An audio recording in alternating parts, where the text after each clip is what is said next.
गांव काफी शांत था, लेकिन कभी कभी कुछ ऐसी घटनाएं घट जाती थीं कि पूरे गांव में हंगामा मच जाता था। ठीक वैसे ही आज सुबह गांव की चाय की दुकान पर शांति मौसी, कलुआ और शंभू काका गपशप कर रहे थे। तभी उनके सामने से एक महिला लाल साड़ी पहने, मांग में सिंदूर भरे, सिर झुकाकर जा रही थी।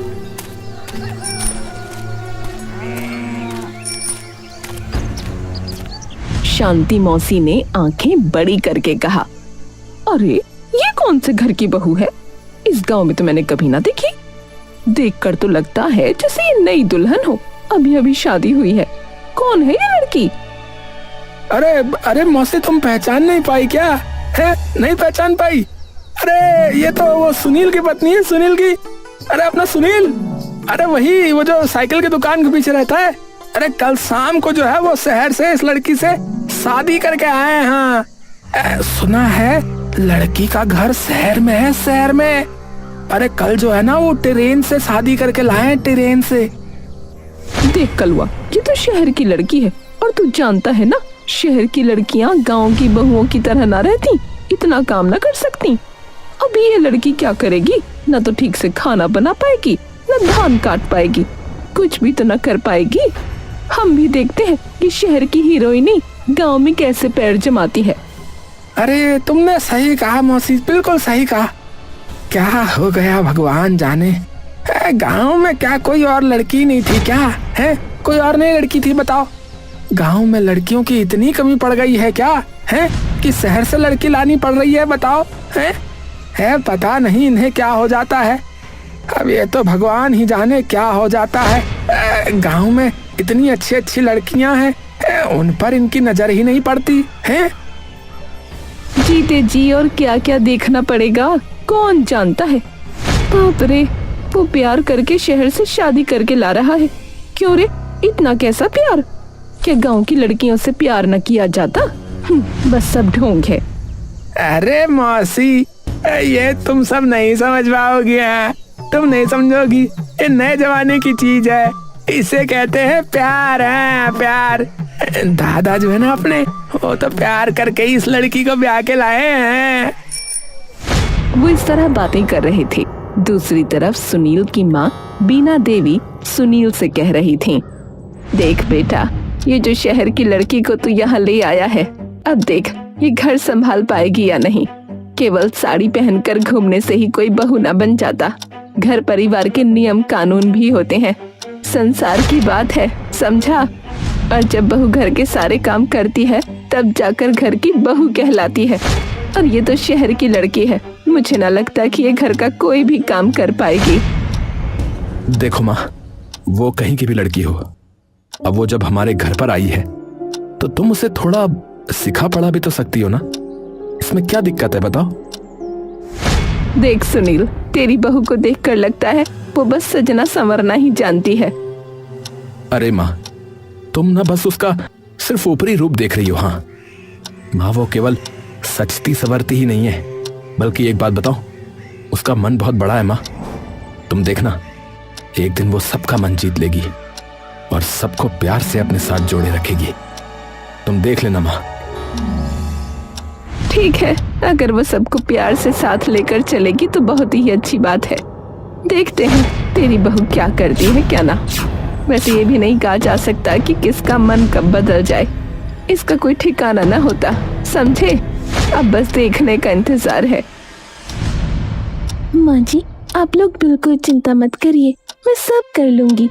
और जहाँ मुझे परेशानी होगी आप लोग हैं ना उसके लिए। अरे अच्छा माँ, तुम इतनी चिंता मत किया करो। अगर रेशमा किसी काम में गलती करती है तो तुम उसे थोड़ा सिखा पढ़ा सकती हो कि नहीं माँ? बोलो। देख बेटा, जितना हो सकेगा मैं उतना ही करूंगी। देखते हैं तेरी बहू क्या चाहती है और क्या नहीं। ये सब कहकर बीना देवी अपने कमरे में चली जाती हैं।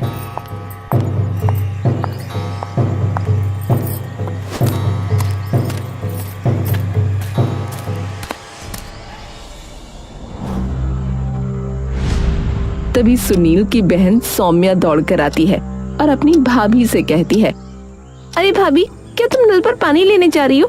चलो मैं तुम्हारे साथ चलती हूँ। तुम वैसे भी बहुत कुछ जानती तो हो नहीं, तुम अभी हमारे घर की नई बहू बनकर आई हो, और जब थोड़ी पुरानी हो जाओगी तो देखना सब खुद ब खुद अकेले कर पाओगी। चलो भाभी, मैं तुम्हारे साथ चलती हूँ। हाँ दीदी, मैं भी यही सोच रही थी कि मैं अकेली जाऊंगी। अच्छा हुआ तुम आ गई। अब मैं इस घर की नई बहू हूँ और मुझे अभी ये सब कुछ पता नहीं है, लेकिन बहुत जल्दी सब सीख जाऊंगी। अब मैं तुम्हारे घर की नई मेहमान हूँ, इसीलिए मैं तुम्हारे घर की सब बातें जानना चाहती हूँ। और ये मेरा अपना घर भी तो है ना? ठीक है भाभी, तुम बिल्कुल चिंता मत करो। तुम्हें जो भी परेशानी होगी बस एक बार मुझे बताना, देखना मैं तुरंत हाजिर हो जाऊंगी, समझी? क्योंकि तुम मेरी सुंदर भाभी जो हो और तुम्हारा काम ना करूं, ऐसा हो सकता है क्या? मैं तुम्हारी हर जगह मदद करूंगी। हाँ दीदी, तुमने ठीक कहा, सब कुछ मैं धीरे धीरे सीख जाऊंगी। अच्छा चलो बहन, अब हम पानी ले आते हैं।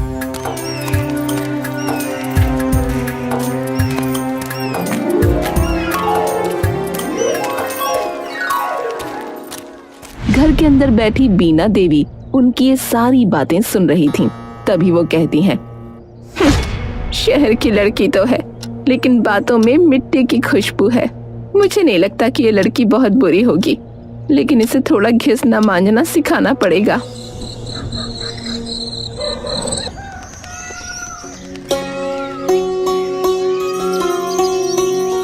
अगले दिन सुबह बीना देवी रेशमा से कहती हैं, सुनो बहू, आज तुम्हें खाना बनाना होगा, समझी? देखती हूँ तुम क्या क्या पका सकती हो और खाना कैसा बनाती हो, ये सब देखना भी तो होगा, है ना? जाओ तुम जल्दी से खाना बनाना शुरू करो। ठीक है माँ जी, आप बिल्कुल चिंता मत कीजिए, मैं सब कुछ ठीक से पका लूंगी। देखो बहू, केवल मुंह से कहने से काम न चलता, एक बार काम करके दिखाना पड़ता है, समझी? तुम एक पढ़ी लिखी लड़की हो, ये खाना वाना कभी बनाया है भी कि नहीं? इसका कोई ठिकाना है ही नहीं। लेकिन तुम्हारी शादी इस गांव में हुई है, अब से तुम्हें ये सब करना होगा, समझ रही हो ना? माँ, मैंने पहले कभी ऐसे रोज रोज खाना नहीं बनाया, पर कभी कभी बना लेती थी, और जो कुछ भी बनाती थी अपनी डायरी में नोट कर लेती थी। आप बिल्कुल चिंता मत कीजिए, देखिए ना, आज मैं पहली बार खाना बना रही हूँ, आपको कैसा लगता है? ठीक है बहू, जाओ जाओ, जल्दी से खाना जाकर बनाना शुरू करो। फिर रेशमा खाना बनाने के लिए रसोई घर में जाती है।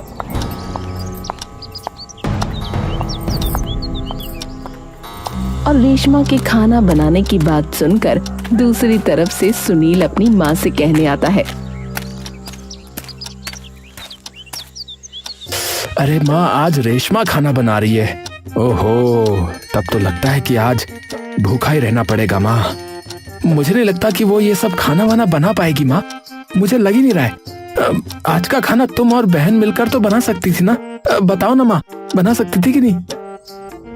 देख बेटा, तेरे लिए तो बाद में बनाएगी, पहले हम अपना पेट भरवाते हैं या नहीं ये तो देखें। और सुन, तू इन सब बातों में बिल्कुल मत बोल, समझा? ये हम औरतों के मामले हैं, तू इन सब बातों में बिल्कुल मत बोल। और क्या तेरी बहू केवल सजने संवरने से ही बहू बन जाएगी? घर के कामकाज भी तो सीखने होंगे। अच्छा ठीक है माँ, ठीक है, मैं कुछ नहीं बोलूंगा, तुम्हारी जो मर्जी हो करो, मुझे क्या।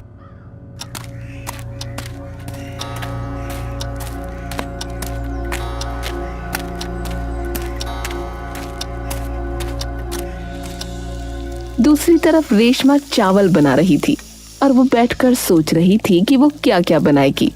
पास में रेशमा की ननद सौम्या सब कुछ देख रही थी। फिर वो अपनी भाभी से बोली, अरे भाभी, मैं तुम्हारी खाना बनाने में मदद करूंगी ना, तुम बिल्कुल चिंता मत करो। तुम थोड़ी देर जाकर आराम करो, मैं तब तक खाना बना दूंगी और किसी को पता भी नहीं चलेगा, सब यही समझेंगे कि तुमने खाना बनाया है। नहीं सौम्या दीदी, तुम्हें नहीं करना होगा, सारा खाना मैं ही बनाऊंगी, चाहे अच्छा बने या खराब। सुनो, तुम तब तक मेरे पास बैठी रहो और मैं एक एक करके सब बना रही हूँ। जानती हो, मेरे पास एक डायरी है और उस डायरी में मैंने हर तरह की रेसिपी लिख रखी है, आज मैं उन्हें निकाल कर बनाऊंगी, तुम बिल्कुल चिंता मत करो।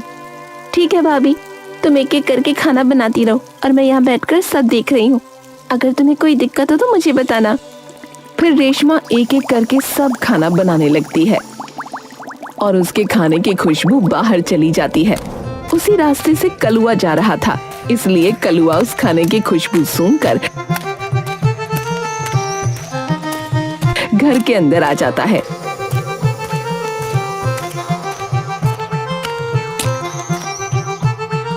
और बीना देवी से कहता है, आहा, अरे वाह वाह, क्या खुशबू आ रही है।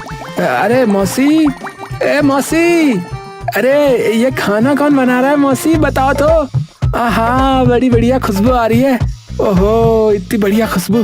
अरे पूरे रास्ते में तो बस खुशबू ही खुशबू फैल गई है, वो दूर तक। हाँ, आज तो मेरा मन कर रहा है कि यहीं पे खाना खा के जाऊंगा मौसी।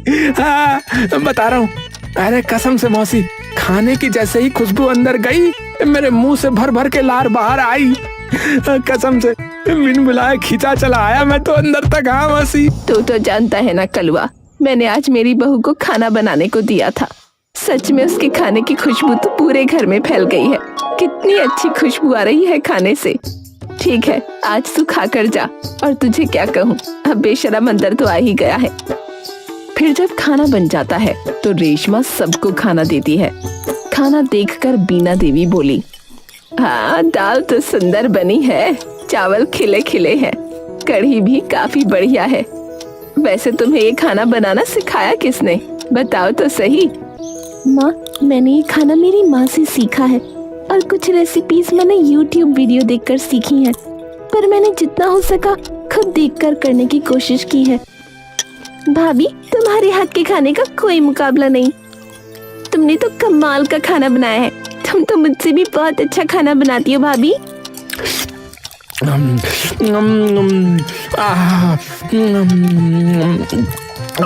हाँ भाभी, अरे तुम्हारे हाथ का खाना ना बहुत ही स्वादिष्ट बना है। अगर तुम ऐसे ही हर रोज स्वादिष्ट स्वादिष्ट खाना बनाओगे ना, तो कसम राम जी की, मैं तो बस फिर इसी बहाने रोज रोज खाने आता ही रहूंगा। थोड़ी दाल देना, दाल। देखा माँ, मैंने कहा था ना कि रेशमा एक दिन सबका मन जीत लेगी। देखा ना, आज उसका खाना बनाने का पहला दिन था। और सच बताऊं तो मैं तो ये सोच रहा था कि वो कुछ भी नहीं बना पाएगी, लेकिन उसने इतना स्वादिष्ट खाना बनाया कि सबका मन ही जीत लिया है। अब देखा माँ। अरे बेटा, वो तो मैं देख रही हूँ। मैं तो सोच रही थी बहू शहर की लड़की है, पढ़ी लिखी है, बस सजती संवरती है, लेकिन अब देख रही हूँ वो तो काम काज में भी एकदम पारंगत है। बाप रे, मुझे तो ऐसी ही बहू चाहिए थी। आज से तू मेरी बहू नहीं है रे, तू मेरी एक छोटी सी बेटी है, मेरी अपनी बेटी, समझी? जानती है माँ, मैं तो ऐसी ही माँ ढूंढ रही थी जो सिर्फ मेरी सास ही नहीं, मेरी दोस्त भी हो। और आज मेरी इच्छा पूरी हो गई माँ। रेशमा को इस गांव में शादी करके आए हुए केवल 1 हफ्ता हुआ था और धीरे धीरे अपने काम और व्यवहार से उसने सबको अपना बना लिया था। इसी तरह गांव में एक पूजा होती है और उस पूजा की सारी जिम्मेदारी रेशमा ले लेती है। उस पूजा को पूरी तरह से वो संपन्न करती है।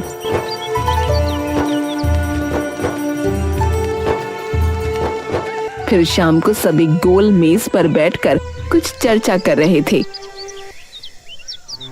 मेरी भाभी ने अकेले ही मंदिर साफ किया, फूल सजाए, दिए जलाए, सारे काम अपने हाथों से कितने सुंदर तरीके से किए, लेकिन सब कह रहे थे कि मेरी भाभी कुछ भी नहीं कर पाएगी। अब सबको पता चल रहा है मेरी भाभी सब कुछ अच्छे से कर सकती है। तभी शांति मौसी मुंह बनाकर कहने लगी, क्या अकेली सब काम करती है? इसलिए क्यों रे, क्या हमारे घर में लड़कियां नहीं है क्या? उन्हें कुछ नहीं आता? तेरी भाभी शहर से आई है तो क्या सर काट लिया है उसने? ये काम तो जिसे भी दो सब कर लेंगे, समझी? देखो शांति दादी, तुम जो भी कहो, लेकिन हमारी रेशमा भाभी शहर की लड़की है, वो काफी स्मार्ट है, उसके ऊपर ये सब काम भी करती है, लेकिन हमारी रेशमा भाभी के सामने गांव की लड़कियां कुछ नहीं कर पाएंगी, समझी? देखो, मेरी भाभी का कोई ठिकाना नहीं है, समझी? मेरी भाभी एक पढ़ी लिखी लड़की है। कल से मेरी भाभी के पास कई बच्चे पढ़ने भी आएंगे, ये याद रखना। और एक पढ़ी लिखी लड़की अकेले सब कुछ संभाल रही है, तो सोचो। हाँ हाँ ठीक है, आजकल टाइम सब जानते हैं, ये छोटे मोटे काम इतने डींगे मारने वाली बात ना है। ठीक है, थोड़ी ज्यादा पढ़ाई तो कर ली है, खुद को कुछ ज्यादा ही समझने लगी है, हद है। पास बैठी रेशमा उनकी ये बातें सुनकर थोड़ी उदास हो जाती है, लेकिन वो कुछ कहती नहीं।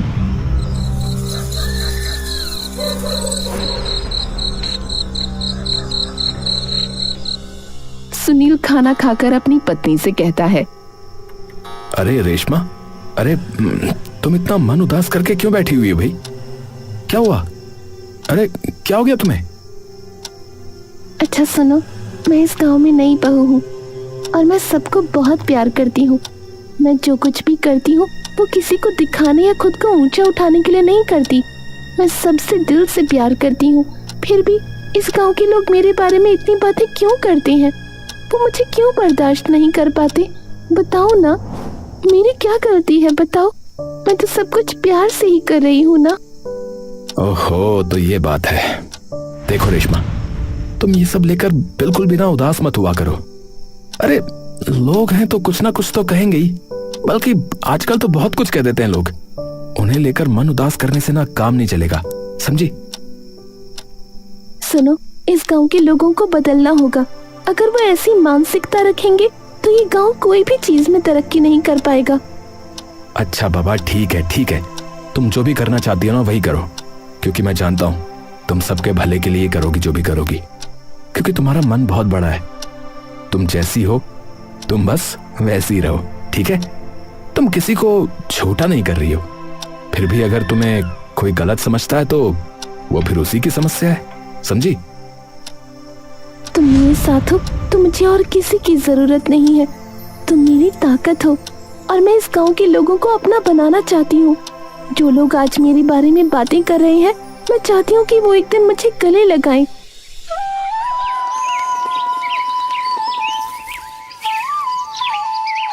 अगले दिन सुबह रेशमा अपनी ननद सौम्या से बोली, अरे भाभी, मैं कब से देख रही हूँ, तुम इतना क्या सोच रही हो? बताओ तो सही। नहीं, जानती हो बहन, मैं बस एक ही बात सोच रही हूँ। गांव में सभी बहनों को एक साथ इकट्ठा करके एक नारी समिति बनाना चाहती हूँ। उन्हें कुछ काम सिखाऊंगी, जैसे सिलाई करना, मिट्टी के बर्तन बनाना, ये सब चीजें। वो खुद अपने पैरों पर खड़ी हो। इससे अच्छी क्या बात होगी बताओ? वाह भाभी, ये तो तुमने बहुत शानदार बात कही। लेकिन भाभी, मैं तुम्हारे साथ रहूंगी, बता रही हूँ। मुझे भी सब कुछ सिखाना होगा। अरे पगली, तुम्हें नहीं लूंगी तो किसे लूंगी बताओ? सबसे पहले तो तुम्हें ही लेकर आगे बढ़ना होगा। अगर तुम सीखोगी तो तुम्हें देखकर ही तो सब सीखने आएंगे, है ना?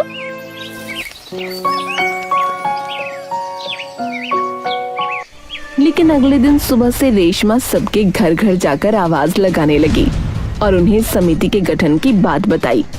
वो सब कुछ सिखाएगी, पढ़ाई से लेकर हर तरह के दस्तकारी यानी हस्तकला तक। लेकिन कोई भी इस बारे में राजी नहीं होना चाहता।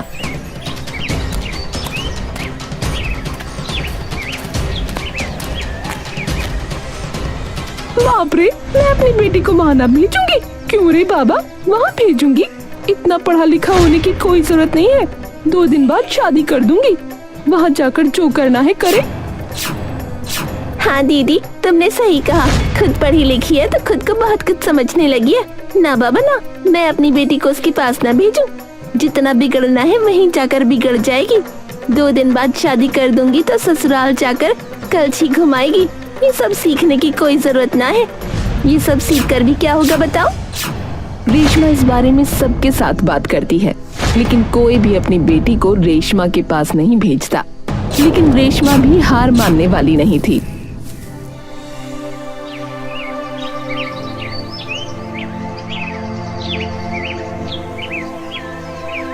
वो रोज इसी तरह से सबके घर घर जाकर बात करती रही। आखिरकार एक दिन कुछ लड़कियां उसके घर आकर दस्तकारी सीखने लगती हैं और वो अच्छी तरह से हस्तकला सीख भी जाती हैं। कोई पढ़ाई करती है तो कोई दस्तकारी। देखा रेशमा बहू, हम तुम्हें गलत समझते थे। तुम शहर से आई हो, न जाने क्या करोगी, इसलिए हमने लड़कियों को भेजना ना चाहा। लेकिन तुम इतनी छोटी लड़की हो, कमाल का दिमाग रखती हो। मैं क्या ही कहूँ, तुम मेरी बेटियों को इतनी अच्छी शिक्षा दे रही हो। सच में हमने इन बातों पर पहले कभी ध्यान ही ना दिया। हमने तुम्हारे बारे में कितनी बुरी बुरी बातें कही थी बेटा। हाँ दीदी, तुमने सही कहा। मैं आज देख रही थी कि मेरी बेटी कितनी तेजी से कराटेदार अंग्रेजी बोल रही है। मैंने अपनी बेटी को पहले कभी ऐसे नहीं देखा। सच में रेशमा, तुम बहुत अच्छी हो। तुमने मेरी बेटी को बहुत अच्छी शिक्षा दी है। आज के बाद हम अपनी बेटी को तुम्हारे पास ही भेजेंगे। देखा ना, मैंने कहा था ना, मेरी भाभी सबसे बेहतरीन है, क्योंकि मेरी भाभी सबका भला करती है, कभी बुरा नहीं करती। और इस गांव के लोग मेरी भाभी को कितनी बुरी बुरी बातें सुनाते थे, लेकिन मेरी भाभी इतनी अच्छी है, उसने किसी को कुछ नहीं कहा, चुप रही। ये शिक्षा का प्रमाण है, समझी? अरे तूने सही कहा। जब बहू पहली बार हमारे घर आई थी तब मैंने सोचा था शहर से लड़की आई है, कुछ ना करेगी, लेकिन अब मैं समझ रही हूँ मेरी बहू इस गांव का एक गर्व बन गई है और इस गांव को पूरी तरह से बदल दिया है। सच में ये मेरे घर की लक्ष्मी है। देखा सौम्या, बस हमारा एक कदम और कितने गांव वालों की जिंदगी में बदलाव आ गया। अगर हर एक पढ़ा लिखा इंसान एक कदम बढ़ाकर ऐसे काम करने लग जाए तो हमारा देश एक बार फिर से विश्व गुरु बन जाएगा। मेरी भाभी नंबर 1 भाभी है, और अब मैं भी कुछ दिनों बाद अपने ससुराल में आपके सिखाए काम आगे सिखाने वाली हूँ। एक दिन जो लोग रेशमा को बहुत उल्टी सीधी बातें सुनाते थे, वो आज रेशमा को गले लगा रहे हैं। सबने रेशमा को बहुत प्यार दिया है। इस तरह उन्होंने एक गांव को बदल दिया।